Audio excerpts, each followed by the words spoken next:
Took a mug class from Andy Ward, and this is the result before firing.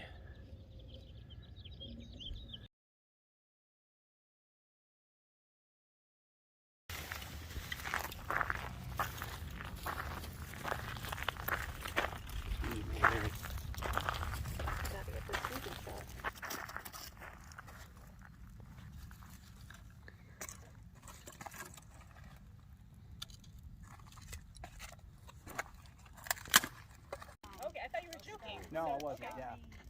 Did you use it today? No, I didn't bring any today.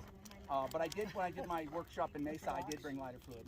This is the way the pot came out, right out of the fire. It's cooled. But then when you rub the ash off, you get the black. So let's rub off some of this and see how it goes.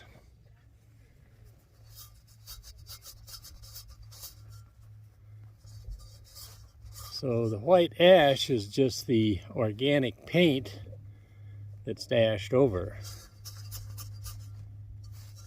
This turned out to be a pretty good firing, although this is supposed to be a brighter red. I needed maybe a little heavier coating of the red for that. But otherwise, looks good. Sounds good.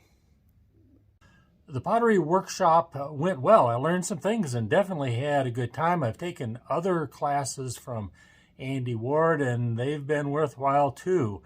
If you are interested in improving your ancient pottery skills, that is a great way to do it. I will give you his contact information at the beginning of this video in the description. And until next time, thanks for joining me. This is Wes with Airstream Wanderings, wishing you health, happiness, peace, and love. Take care. Bye-bye.